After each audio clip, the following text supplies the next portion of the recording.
Assalamualaikum warahmatullahi wabarakatuh.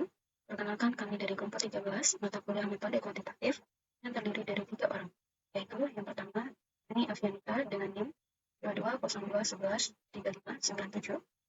Yang kedua, Intan Salvianingsi dengan NIM 2202112134. Dan yang ketiga, Nur Hafifah dengan NIM 2202110745. Baiklah, video ini dibuat untuk memenuhi tugas mata kuliah metode kuantitatif kelas E dengan dosen pengampu Ibu Nurul Badriah, SE MAK. Baik, di sini kami akan menjelaskan mengenai cara pengujian data dengan menggunakan aplikasi SPSS. Nah, adapun pengujian yang akan kami lakukan yaitu yang pertama, uji kualitas data, yang mana uji ini terdiri dari uji validitas dan uji reliabilitas. Yang kedua, uji asumsi klasik, yaitu dengan menggunakan uji multikoliniaritas, uji autokorelasi, uji heterodidastisitas, dan uji normalitas. Dan yang ketiga, yaitu menggunakan uji analisis regresi linear berganda. Baiklah, langsung saja kita masuk ke pengujian yang pertama, yaitu pengujian kualitas data. Nah, pada pengujian ini kita menggunakan dua uji, yaitu uji validitas dan uji reliabilitas. Nah, sebelum masuk, kita masuk ke teori terlebih dahulu. Kuesioner merupakan salah satu instrumen penelitian untuk menggali informasi secara langsung. Informasi yang didapat dari kuesioner ini perlu diuji validitas dan reliabilitasnya. Uji validitas menunjukkan apakah kuesioner tersebut mampu mengukur apa yang harus diukur. Contohnya, kuesioner untuk mengukur tingkat kepuasan. Nah, apakah masing-masing pertanyaan tersebut mampu mengukur tingkat kepuasan yang dimaksud. Sedangkan uji reliabilitas menunjukkan konsisten atas hasil ukuran, walaupun digunakan untuk mengukur berkali-kali. Nah, yang pertama, apa kegunaan uji validitas? Nah, uji validitas itu digunakan untuk mengukur sah atau valid tidaknya suatu kuesioner. Nah, hasil penelitian dianggap valid apabila terdapat kesamaan antara data yang terkumpul dengan data yang sesungguhnya terjadi pada objek yang diteliti. Nah, dasar pengambilan keputusan dalam uji validitas itu ada dua, yaitu melalui perbandingan R hitung dengan R tabel, dan yang kedua yaitu melalui melihat nilai signifikansi. Di mana kalau yang berdasarkan perbandingan R hitung dengan R tabel itu dengan ketentuan, nah jika nilai R hitung besar dari R tabel, maka variabel pertanyaan valid. Nah, jika nilai R hitung kecil dari R tabel, maka variabel pertanyaan tidak valid. Yang kedua, dilihat dari nilai signifikansi.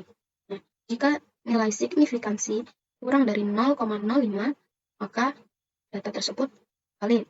Nah, jika nilai signifikansi besar dari 0,05, maka variabel pernyataan tidak valid.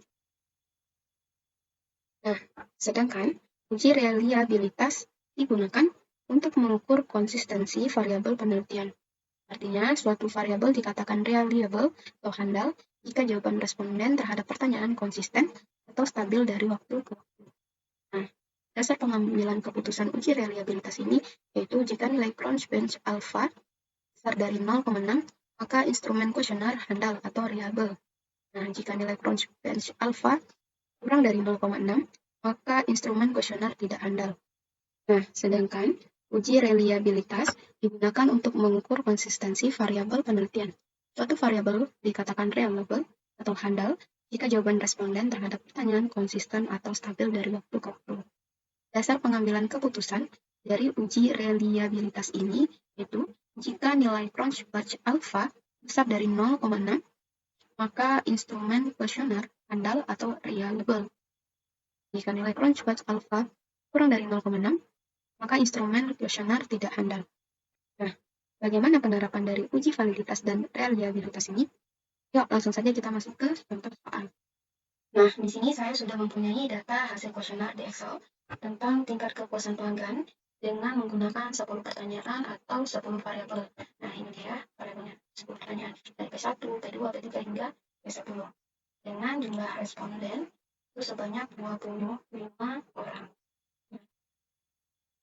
Nah, maka dari hasil kuesioner ini didapatlah hasil seperti berikut, di mana angka 1 itu artinya sangat tidak memuaskan, angka 2 artinya tidak memuaskan, angka 3 memuaskan, dan angka 4 sangat memuaskan. Nah, bagaimana penerapannya di SPSS? Langsung saja kita buka SPSS-nya. Oke. Nah, di sini sudah terbuka SPSS-nya ya. Nah, di sini ada dua lembar kertas kerja. Itu ada data view sama variable view. Nah, data view ini digunakan untuk tempat input data dan mengolah datanya. Sedangkan variable view ini tempat untuk mendeskripsikan variable. Nah, di variable view ini terdapat kolom tipe, weight, desimal, label, value, isi, columns, line, sum, measure, dan row. Nah, kolom name ini berfungsi untuk memberikan nama variabel. Nah, yang perlu teman-teman ingat sekalian, kalau di kolom name ini, ketika kita menuliskan nama variabel, kita tidak boleh menggunakan tanda spasi. Karena kalau kita pakai spasi, nanti dari SPSS-nya akan membaca sebagai error. Nah, sebagai ganti dari spasi, kita bisa menggunakan tanda underscore ataupun nama variabelnya itu kita gabung. Nah, di sini kita contoh ya. Misalnya kita buat pertanyaan 1, kita singkatkan P spasi 1. Nah, ini kita coba enter. Nah, kalau muncul seperti ini, katanya illegal karakter, berarti error. Nah, nggak bisa pakai spasi, maka kita bisa menggunakan underscore. Nah, misalnya gini, P underscore 1. Nah, kan muncul seperti ini. Oke. Nah, di sini ada kolom tipe. Nah, kolom tipe ini gunanya untuk menjelaskan tipe data apa yang akan dimasukkan. Nah, misalnya data kita yang akan masuk angka, maka kita pilih datanya itu dari sini ada berapa banyak tipe ya. Kalau misalnya datanya berapa huruf, seperti kayak tanya nama itu kan seperti Doni, Putri. Nah, itu kan huruf semua. Kita bisa memakai string. Nah, gitu ya. Nah, ini ada kolom width. Nah, kolom width ini digunakan untuk memberikan jumlah karakter yang kita hendaki dalam suatu variabel. Nah, kalau kolom desimal ini untuk memberikan jumlah karakter koma yang dikehendaki dalam variabel. Ini buat angka desimalnya ya. Kalau label ini untuk memberikan keterangan dari nama variabel ini. Nah, kemudian ada kolom value. Kolom value ini gunanya untuk menggantikan sebuah nilai yang bertipe string atau huruf menjadi sebuah nilai yang bertipe nomor atau angka agar dapat data. Nah, seperti misalnya nih, data kita ada jenis kelamin. Jenis kelamin itu kan terdiri dari laki-laki dan perempuan. Nah, laki-laki dan perempuan itu kan sifatnya seperti huruf. Nah, agar jenis kelamin laki-laki atau perempuan yang bisa diolah ke data sini, kita bisa ganti jenis kelamin laki-laki atau perempuan itu menggunakan huruf. Contohnya seperti ini. Angka 1 untuk misalnya ini labelnya laki-laki. Nah, nanti kalau kita menambahkan pencet F. Nah, angka 2 untuk perempuan. Nah, maka kita add di sini. Kemudian dia oke kan. Nah, jika nanti kita menuliskan kali 1 di sini, maka akan muncul laki-laki ataupun perempuan. Nah, kemudian ada kolom missing value, yaitu ini kolomnya berfungsi untuk menghilangkan sebuah nilai ketika dimasukkan dalam analisis. Nah, ini ada kolom, ada line. Nah, kalau line ini untuk menentukan data dari tulisan dan variabel, entah itu rata kanan, rata kiri, ataupun rata tengah. Nah, kalau kolom measure ini gunanya Nah, kalau kolom measure ini gunanya untuk menentukan skala data dari variabel yang kita input. Nah, itu ada scale, ordinal, nominal. Nah, kalau scale ini yang untuk angka ya. Ini di sini kita jumlahkan semua datanya. 6.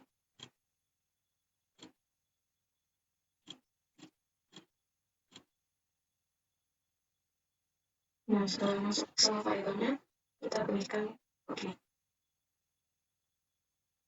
Nah, akan muncul seperti ini. Muncul variabel baru itu tetap. Nah, ini kan karena ruang di belakang koma, kalau kita hilangkan saja.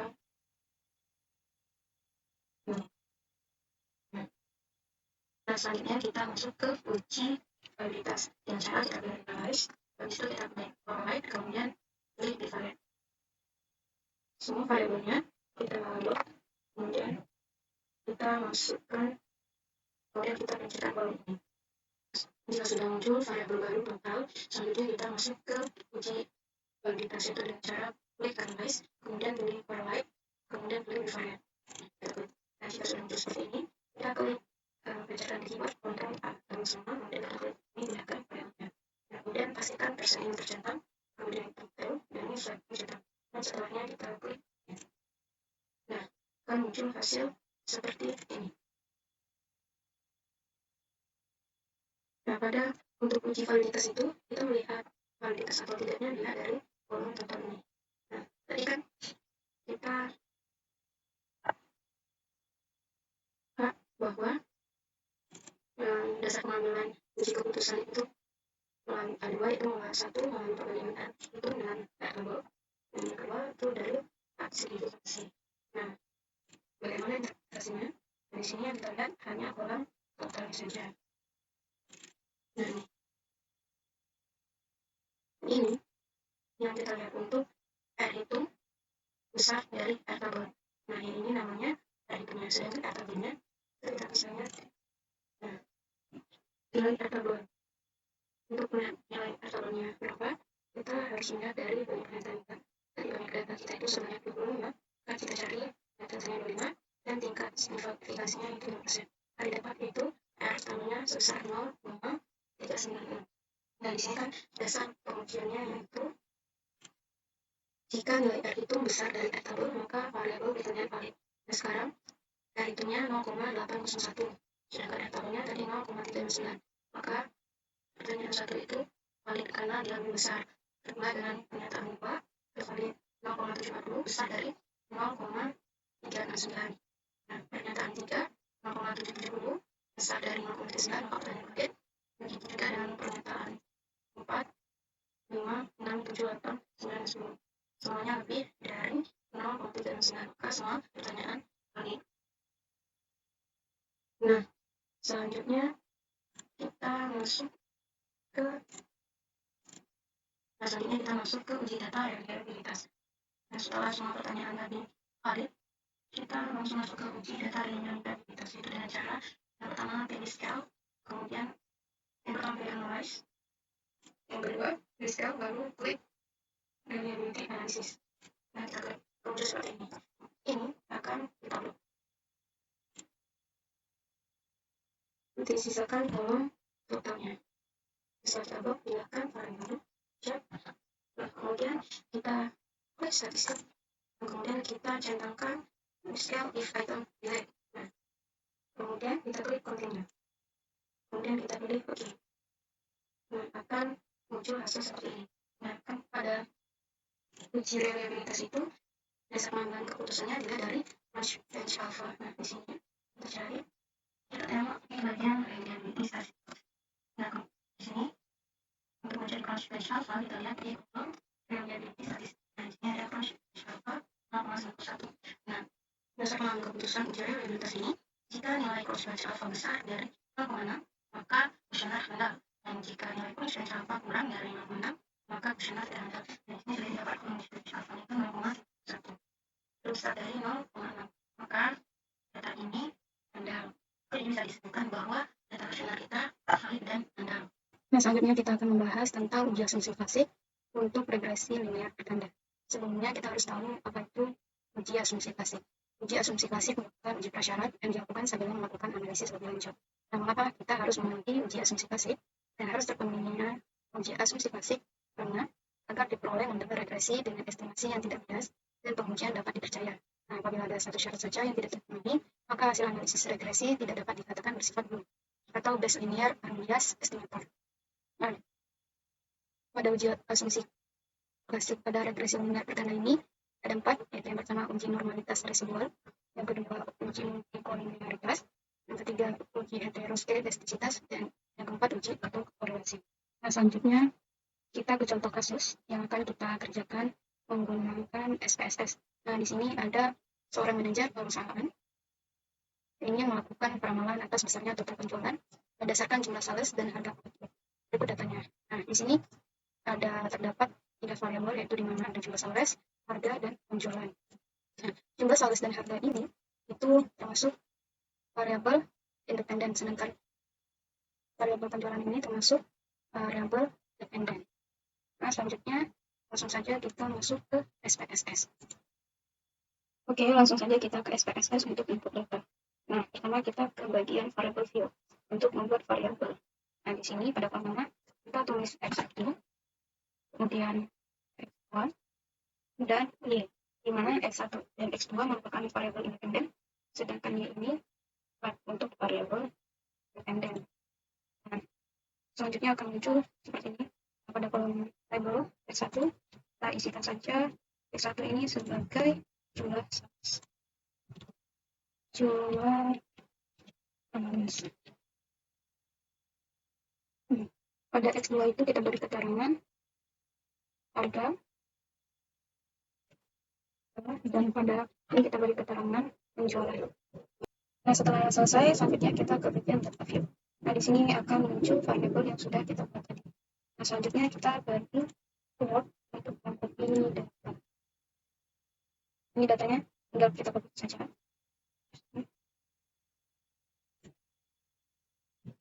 Ctrl C, kemudian kita pindahkan ke SPSS. Nah, di sini kan sudah muncul datanya. Cuma ada 2 angka di belakang koma. Di sini komanya kita hilangkan saja. Pada kolom desimal kita ganti 0. Supaya kelihatan lebih rapi. Nah, baik. Nah, setelah itu, setelah selesai menginput data, kita langsung masuk saja ke uji asumsi klase pertama, yaitu uji normalitas residual. Uji normalitas pada model regresi digunakan untuk menguji apakah nilai residual yang dihasilkan dari regresi terdistribusi secara normal atau tidak. Nah, model regresi yang baik adalah apabila datanya terdistribusi secara normal. Nah, model regresi yang baik adalah apabila datanya itu terdistribusi secara normal. Dan di sini ada pedoman pengambilan keputusan uji normalitas residual. Yang pertama, itu jika nilai asymmetric detail besar dari 0,05 maka nilai residual data berdistribusi normal. Selanjutnya, jika nilai asymmetric detail kurang dari 0,05 maka nilai residual data berdistribusi tidak normal. Nah, langsung saja kita ke langkah-langkahnya, yaitu pertama kita klik analyze, kemudian pilih regresi, kemudian pilih linear, yang akan muncul tabel seperti berikut. Nah, ini yang X1 dan X2 kita masukkan ke kolom independen, dan yang penjualan kita masukkan ke kolom dependen. Kita pencet X1, X2, dan kolom dependen. Nah, selanjutnya kita klik save, kemudian kita centang standar di residual, dan kemudian kita continue. Nah, di sini kita akan membuat variabel yang bernama rest. Di situ baru kita continue, baru kita aplikasikan. Nah, di sini ada muncul output yang ini kita abaikan saja. Nah, pada view ada muncul variabel baru yaitu rest1. Nah, selanjutnya kita ambil pilih analyze. Habis itu kita klik non-parametric test, kemudian tinggal isi dialog, kemudian pencet one sample test. Nah, masukkan yang A standar, kemudian masuk ke sini, dan jangan lupa dicentang, kemudian kita aktifkan. Nah, di sini yang kita lihat untuk dengan pengambilan keputusan uji normal residual itu dari nilai asymmetric detail. Nah, di sini bisa dilihat bahwa asymmetric detailnya itu sama dengan 0,03, maka tes distribusi ini adalah normal. Nah, selanjutnya kita akan masuk ke uji multikolinearitas. Nah, sebelumnya apa itu uji multikolinearitas? Uji multikolinearitas digunakan untuk melihat apakah antar variabel independen yang terdapat dalam model regresi memiliki hubungan linear yang sempurna atau mendekati sempurna. Biasanya cirinya yaitu koefisien korelasinya tinggi, yaitu mendekati 1. Nah, pedoman pengambilan keputusan uji multikolinearitas ini ada 2 cara, yaitu dengan pertama melihat nilai toleransi. Nah, pedoman pengambilan keputusan uji multikolinearitas ini ada 2. Yang pertama yaitu dengan melihat nilai tolerance, dan yang dengan melihat nilai FIF atau variance inflation factor. Nah, kalau melihat nilai toleransi itu, jika nilai toleransi besar dari 0,10, maka dapat disimpulkan tidak terjadi multikolinearitas. Begitu pula sebaliknya, jika nilai kecil dari 0,10, maka dapat disimpulkan terjadi multikolinearitas. Nah, jika dari nilai FIF, jika nilai FIF kecil dari 10, maka tidak terjadi multikolinearitas. Dan jika nilai FIF besar dari 10, maka terjadi multikolinearitas. Nah, langsung saja kita masuk ke bagaimana caranya di SPSS. Nah, yang pertama itu kita klik analyze, kemudian kita pilih regression, kemudian kita pilih linear. Nah, setelah itu akan muncul seperti ini. Ini muncul karena sudah kita isikan tadi. Kemudian kita pilih statistik, kemudian kita centang yang di kolom collinearity diagnosis. Habis itu kita klik continue, kemudian kita ketikkan. Nah, akan muncul seperti ini. Nah, yang menjadi panduan pedomannya, kita lihat pada tabel koefisien dekat collinearity, tolerance, dan FIF. Nah, diingatkan kembali bahwa tadi pedomannya yaitu bahwa jika, ini kita besarkan dulu ya, Kita ngelihat dari sini, jika nilai tolerance besar dari 0,10 maka disimpulkan tidak terjadi multikolinearitas. Nah, ini nilainya besar. Nah, berdasarkan hasil ini maka diperoleh kesimpulan bahwa kedua variabel independen 0,971 besar dari 0,10 dan nilai FUF kedua variabel. Maka dari tabel ini diperoleh bahwa nilai tolerance kedua variabel independen 0,71 besar dari 0,10 dan nilai FIF kedua variabel independen 1,30 kecil dari 10, maka dapat diambil kesimpulan tidak terjadi multikolinearitas. Nah, selanjutnya kita akan menjelaskan tentang uji heteroskedastisitas. Heteroskedastisitas menunjukkan bahwa varian variabel-variabel tidak sama untuk semua pengamatan. Model regresi yang baik adalah model yang tidak terjadi gejala heteroskedastisitas. Nah, cara pengujian heteroskedastisitas ini bisa digunakan diantaranya itu dengan uji part, uji Gletser, grafik plot, dan uji koefisien korelasi Spearman. Nah, sebelum masuk ke uji heteroskedastisitas ini, ada dua langkah yang perlu kita lakukan, yaitu yang pertama membuat variabel res 1, dan yang kedua membuat variabel absolute res, yaitu yang variabel res 1 sudah kita buat. Selanjutnya kita akan membuat variabel absolute res dengan cara pertama klik transform, kemudian klik compute variabel. Nah, kemudian dekat target variabel ini kita ketikkan ABS underscore res. Ini untuk membuat variabel absolute res-nya. Nah, kemudian kita tulis di numeric expression ini ABS buka kurung itu masukin variabel res 1, kemudian tutup kurung. Setelah itu kita okekan. Nah, akan muncul seperti ini kita abaikan dulu. Nah, pada data view itu sudah muncul variabel baru ABS res. Nah, selanjutnya kita langsung saja melakukan uji heteroskedastisitas dengan cara klik analyze, kemudian pilih regression, kemudian pilih linear. Nah, pada kolom independen ini tadi penjualan, sekarang kita tukar dengan res 1. Kita tukar dengan res 1.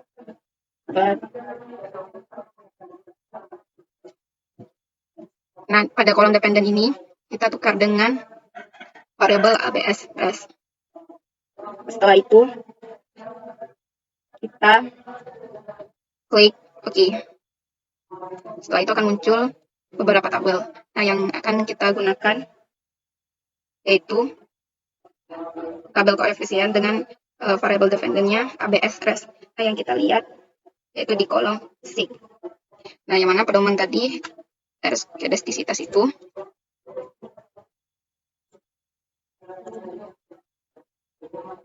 di mana pedoman heteroskedastisitas tadi jika nilai signifikansi besar dari 0,05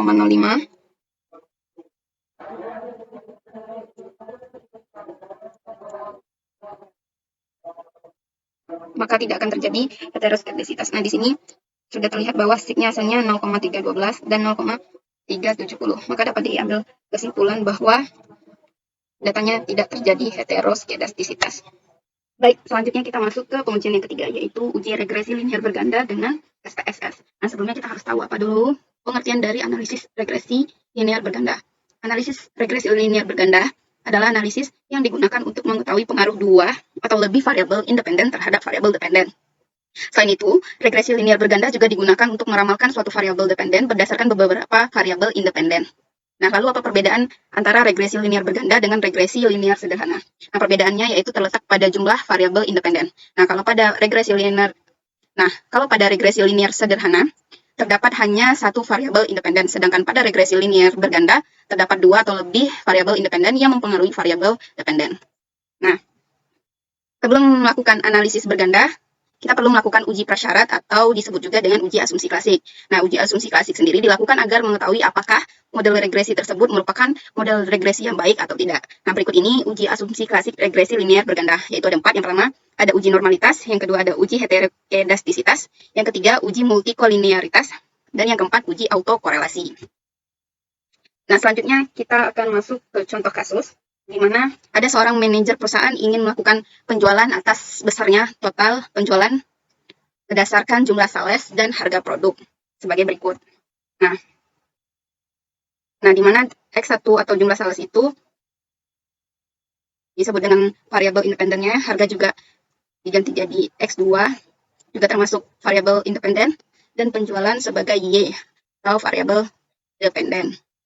Nah, selanjutnya kita masuk ke aplikasi SPSS-nya. Di sini saya telah menyiapkan datanya, yaitu terdapat X1, X2, dan Y. Nah, pada tampilan sheet variable view, telah saya setting di mana X1 itu jumlah sales, sedangkan X2 itu harga produk, dan Y itu total penjualan. Nah, yang dimana X1 dan X2 itu merupakan variabel independen, dan Y merupakan variabel dependen. Nah, untuk kolom measure, karena data ini berupa data angka, maka kita akan menggunakan measure skala. Nah, langsung saja kita ke langkah-langkah uji regresi linear berganda. Nah, yaitu yang pertama kita pilih analyze, kemudian kita pilih regresi, kemudian kita klik linear. Nah, sehingga muncul kotak linear regresi. Nah, pada kolom ini, masukkan variabel jumlah sales dan produk ke kolom independen. Kita masukkan jumlah sales dan produk atau harga itu ke kolom independen. Sedangkan variabel total penjualan itu dimasukkan ke kolom dependen. Nah, selanjutnya kita klik tab statistik. Kemudian kita centang kotak estimate dan kotak model fit. Nah, selanjutnya kita klik continue, lalu klik OK. Nah, maka akan muncullah outputnya seperti ini. Nah, di sini terdapat ada beberapa tabel, ada 4 tabel hasil dari regresi linear ini. Nah, yang pertama itu, maka akan muncul outputnya. Di sini outputnya ada 4, yaitu variabel entered atau remove, kemudian ada model summary, terus ada ANOVA, dan tabel koefisien. Nah, berikut adalah interpretasinya. Oke. Nah, output pertama yang dihasilkan adalah output variabel enter atau remove. Nah, output ini menginformasikan metode regresi linear yang dipilih, yaitu metode enter. Nah, yang kedua, dari output pertama ini dapat dilihat bahwa variabel independen yang dimasukkan ke dalam model adalah variabel jumlah sales dan harga. Nah, untuk variabel dependen adalah penjualan. Nah, pada output ini tidak ada variabel yang dikeluarkan. Nah, selanjutnya untuk output kedua, yaitu model summary. Model summary ini menginformasikan besarnya nilai korelasi atau R, koefisien determinasi atau R square, adjust R square, dan standar error of estimate. Nah, namun yang sering digunakan itu adalah nilai R dan R square. Nah, di mana R itu adalah korelasi berganda, yaitu korelasi antara 2 atau lebih variabel independen terhadap variabel dependen. Nilai R berkisar antara 0 sampai 1. Nah, jika nilai R mendekati 1, maka hubungannya semakin erat atau kuat. Tetapi jika mendekati 0, maka hubungannya semakin lemah. Nilai R diperoleh sebesar 0,974 yang mempunyai arti korelasi antara variabel jumlah sales dan harga terhadap variabel penjualan sebesar 0,974. Yang menunjukkan bahwa korelasinya itu kuat. Nah, yang kedua yaitu ada R square. R square artinya kuadrat dari R yang menunjukkan angka koefisien determinasi. Di mana dari tabel ini ditunjukkan bahwa nilai koefisien determinasinya itu sebesar 0,950, yang berarti besar pengaruh variabel jumlah sales dan harga terhadap variabel penjualan sebesar 95%. Sedangkan sisanya 5% dipengaruhi oleh variabel lain yang tidak dimasukkan dalam model ini. Nah, yang ketiga yaitu output ANOVA.